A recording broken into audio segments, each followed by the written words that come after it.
بسم اللہ الرحمن الرحیم۔ السلام علیکم دوستو، اگر آپ افغانستان کی موجودہ صورتحال سے تھوڑی سی بھی واقفیت رکھتے ہیں تو سوشل میڈیا پر آئے روز گردش کرتی یہ تصویر آپ نے ضرور دیکھی ہوگی۔ یہ ہیں ملا ہیبت اللہ اخونزادہ، طالبان کے سپریم کمانڈر، یا اگر طالبان کی اصطلاح میں بولیں تو امیر المومنین۔ اور جیسا کہ ہم سب جانتے ہیں کہ طالبان کو کابل فتح کیے تقریباً 1 ماہ سے زائد کا عرصہ ہو چکا ہے، اور اس دوران اب تو طالبان کی عبوری حکومت کا اعلان بھی کیا جا چکا ہے، لیکن طالبان کے سپریم کمانڈر، سپریم لیڈر یا امیر المومنین حسب معمول منظر عام سے غائب ہیں، اور ان کے اس عمل نے بہت ساری قیاس آرائیوں کو جنم دیا ہے، اور عالمی میڈیا میں یہ باتیں بھی گردش کر رہی ہیں کہ شاید وہ مر چکے ہیں، لیکن طالبان نے ان کی ہلاکت یا موت کی کسی بھی قسم کی عالمی میڈیا کی رپورٹ اور اطلاع کو یکسر مسترد کر دیا۔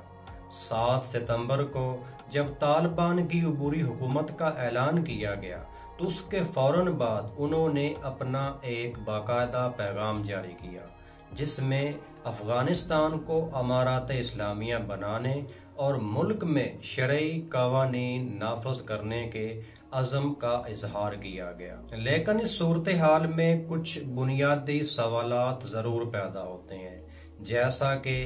آخر ملا ہیبت اللہ اخونزادہ ہیں کون، ان کی طاقت اور ان کا بیک گراؤنڈ کیا ہے، طالبان کی موجودہ عبوری حکومت اور آنے والی ممکنہ مستقل حکومت میں ان کا کردار کیا ہو سکتا ہے، اور ان کے پاس کون کون سے اختیارات ہوں گے، اور اگر بقول طالبان کے وہ زندہ ہیں تو سوال یہ ہے کہ آخر ابھی تک وہ منظر عام پر کیوں نہیں آئے۔ ہمیشہ کی طرح کچھ بیسکس سے شروع کرتے ہیں اور اب تک ہونے والے ایونٹس کے کوئک ریکیپ پر بات کرتے ہیں۔ 15 اگست کو اس وقت کے افغان صدر اشرف غنی کے ملک سے فرار ہو جانے کے محض چند گھنٹوں بعد ہی طالبان نے کابل کے صدارتی محل پر قبضہ کر لیا، جس سے ان کی 20 سالہ مسلح جدوجہد کا غیر اعلانیہ اختتام ہو گیا۔ لیکن آنے والے 2 ہفتے بہت زیادہ افراتفری لے کر آئے، کیونکہ انہی 2 ہفتوں میں ایک طرف 31 اگست کی وہ ڈیڈ لائن تھی جب امریکی افواج نے اپنا انخلاء شہریوں سمیت مکمل کرنا تھا، اور دوسری طرف وہ عام افغان لوگ تھے جن کے ذہنوں میں ابھی تک طالبان کا گزشتہ دور حکومت شاید گونج رہا تھا۔ یہی وجہ ہے کہ کابل ایئرپورٹ آنے والے 2 ہفتوں تک ایک خوفناک منظر پیش کرتا رہا، اور امریکی ایئر فورس کے جہاز کے ساتھ دوڑتے افغان لوگوں کی یہ ویڈیو تو آپ نے ضرور دیکھی ہوگی۔ لیکن اس خوفناک صورتحال نے اس وقت ایک نیا موڑ لیا جب انخلاء کی تاریخ سے محض 5 روز پہلے یعنی 26 اگست کو کابل ایئرپورٹ کے احاطے میں ایک خودکش دھماکہ ہو گیا، اور اس دھماکے میں 13 امریکی فوجیوں سمیت 100 سے زائد افراد ہلاک ہو گئے۔ اس دھماکے کی ذمہ داری داعش خراسان نے قبول کی، لیکن اس میں نوٹ کرنے والی بات یہ ہے کہ اس تمام تر واقعات کے باوجود انخلاء کے عمل کو وقت پر مکمل کر لیا گیا۔ موونگ فاسٹ فارورڈ، 7 ستمبر کو طالبان نے 33 رکنی کابینہ کے ساتھ اپنی عبوری حکومت کا اعلان کر دیا، جس کے مطابق ملا محمد حسن اخوند افغان عبوری حکومت کے وزیر اعظم ہوں گے، ملا عبد الغنی برادر ان کے نائب ہوں گے، جبکہ سراج الدین حقانی وزیر داخلہ اور امیر خان متقی کو وزیر خارجہ بنایا گیا۔ لیکن اس نئی عبوری حکومتی فہرست میں دیگر ناموں کے ساتھ ایک بڑا نام جو شامل نہیں تھا وہ ہے ملا ہیبت اللہ اخونزادہ،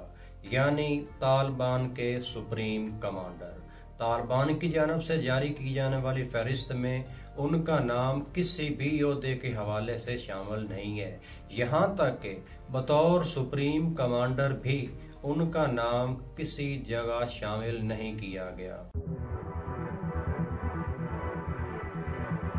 25 مئی 2016 کو طالبان کی قیادت سنبھالنے والے ملا ہیبت اللہ اخونزادہ 1994 میں طالبان تحریک میں شامل ہوئے، لیکن دلچسپ بات یہ ہے کہ وہ دیگر طالبان رہنماؤں کی طرح طالبان تحریک کے بانیوں میں شامل نہیں ہیں، اور نہ ہی عبوری حکومت کے اکثر ارکان کی طرح ان پر عالمی سیاسی سفری پابندیاں عائد ہیں، یعنی نہ تو وہ اقوام متحدہ کی مطلوب افراد کی فہرست میں شامل ہیں اور نہ ہی امریکی سفری پابندیوں کا شکار ہیں۔ انہیں طالبان حلقوں میں عام طور پر ایک فوجی کمانڈر سے زیادہ ایک استاد کی حیثیت سے جانا جاتا ہے، لیکن اس کا مطلب یہ ہرگز نہیں کہ وہ کمزور شخصیت کے مالک ہیں۔ ایک افغان امور کے ماہر پاکستانی صحافی طاہر خان کے مطابق Akhundzada is the most powerful man in Islamic Emirate, یعنی اسلامک ایمریٹ میں ملا ہیبت اللہ اخونزادہ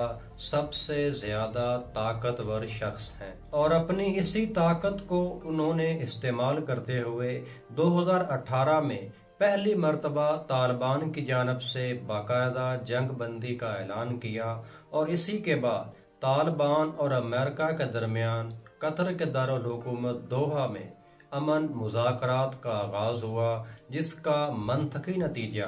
افغانستان سے امریکی افواج کے مکمل انخلاء کی صورت میں سامنے آیا۔ 2016 میں ملا اختر منصور کی ہلاکت کے بعد انہوں نے طالبان کی قیادت ایک ایسے وقت میں سنبھالی جب وہ اندرونی طور پر اختلافات کا شکار تھے۔ امریکی صحافی ٹریسا بیکن کے مطابق اخونزادہ نے قیادت سنبھالنے کے بعد طالبان کو اندرونی طور پر متحد کیا۔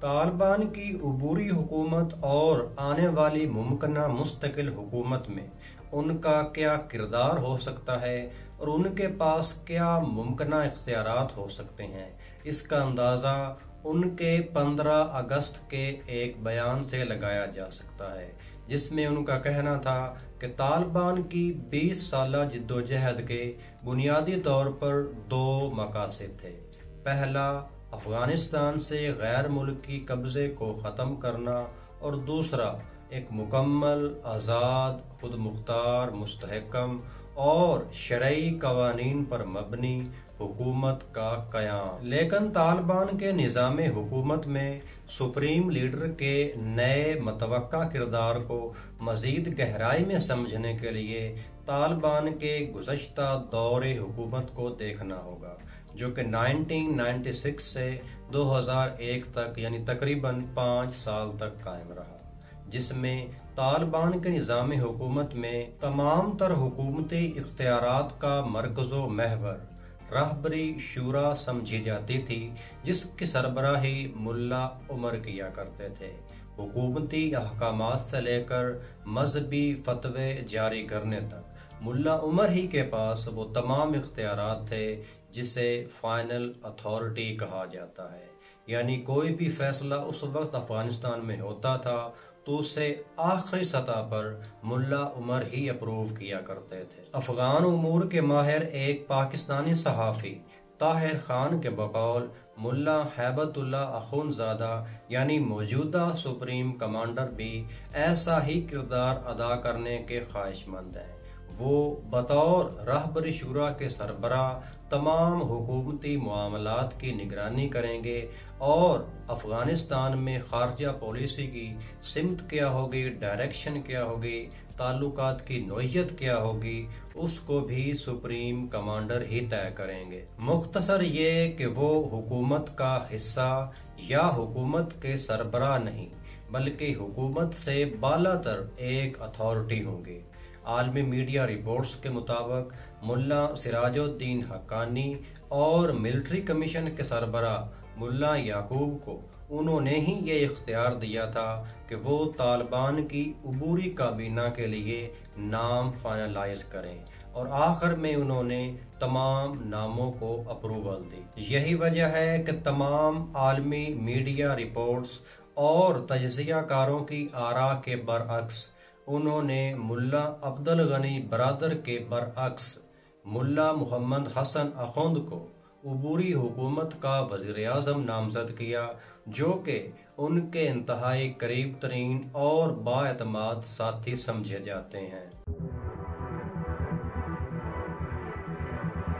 افغانستان میں طالبان کا نیا نظام حکومت ایران میں قائم نظام حکومت کے قریب تر ہوگا۔ ایران میں سپریم کمانڈر ملک کا سربراہ یا ریاست کا سربراہ ہوتا ہے، اعلیٰ ترین سیاسی عہدیدار ہوتا ہے، اور اعلیٰ ترین مذہبی اتھارٹی بھی سپریم لیڈر ہی ہوتا ہے۔ ایرانی آئین کے مطابق سپریم کمانڈر ملک کی تمام افواج کا سپریم لیڈر بھی ہوتا ہے، جسے تمام افواج کی نقل و حرکت سمیت کسی بھی ملک کے خلاف اعلان جنگ کرنے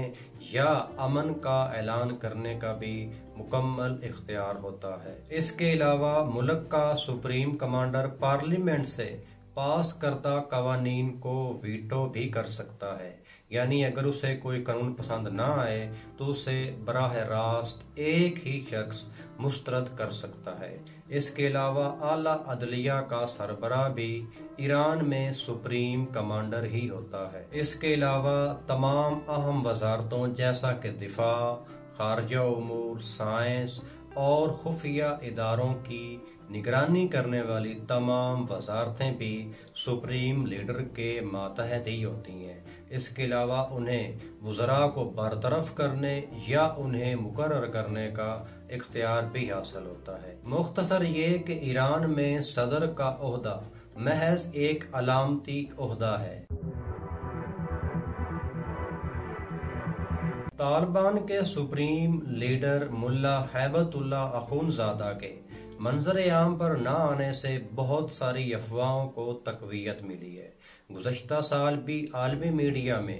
یہ بات بہت زیادہ ڈسکس کی گئی کہ ملا ہیبت اللہ اخونزادہ کورونا وائرس کے باعث انتقال کر چکے ہیں، لیکن طالبان نے ان تمام اطلاعات اور رپورٹس کو یکسر مسترد کر دیا۔ لیکن دوسری طرف یہ بھی ایک حقیقت ہے کہ طالبان کے پاس معلومات چھپانے کا ایک بہت ہی مضبوط نظام ہے، جس کا اندازہ اس بات سے لگایا جا سکتا ہے کہ ملا عمر کی وفات 2013 میں ہو گئی تھی، لیکن طالبان نے اس کا اعلان 2015 میں اس وقت کیا جب ملا اختر منصور اس حد تک طاقتور ہو چکے تھے کہ وہ طالبان کو مکمل طور پر سنبھال سکیں، کیونکہ ایک موقع پر طالبان کے اندرونی اختلافات اس حد تک شدید تھے کہ طالبان دھڑے آپس میں ہی لڑ پڑے، اور ایک سابق افغان طالبان رہنما آغا اکبر کے مطابق ان جھڑپوں میں درجنوں جنگجو ہلاک بھی ہو گئے تھے۔ لیکن دوسری طرف ایک اور دلچسپ حقیقت یہ ہے کہ 2016 میں جب ملا اختر منصور ہلاک ہوئے تو طالبان نے محض 4 روز بعد ہی اس کو تسلیم کر لیا اور نئے سربراہ کا اعلان کر دیا۔ ویسے دوستو، آپ کو کیا لگتا ہے کہ طالبان سپریم لیڈر کے اب تک منظر عام پر نہ آنے کے پیچھے کیا وجوہات ہو سکتی ہیں؟ نیچے کمنٹ سیکشن میں ضرور لکھ کر بتائیے۔ میری رائے میں دوستو اس کے پیچھے ان کی خرابی صحت ہو سکتی ہے، کیونکہ ایک تو کورونا وائرس کی وبا کی وجہ سے عین ممکن ہے کہ وہ خود بھی اس کا شکار ہو گئے ہوں یا وہ احتیاط کر رہے ہوں، اور دوسری طرف یہ بھی ممکن ہے کہ وہ شاید بوڑھے ہو چکے ہوں اور اس قابل بھی نہ ہوں کہ وہ چل پھر سکیں۔ امید ہے دوستو آپ کو آج کی یہ ویڈیو معلوماتی لگی ہوگی۔ اگر ایسا ہے تو اسے دوستوں کے ساتھ زیادہ سے زیادہ شیئر کیجئے۔ چینل پر نئے ہیں تو سبسکرائب ضرور کر لیجئے۔ ملتے ہیں کسی نئی معلوماتی ویڈیو کے ساتھ۔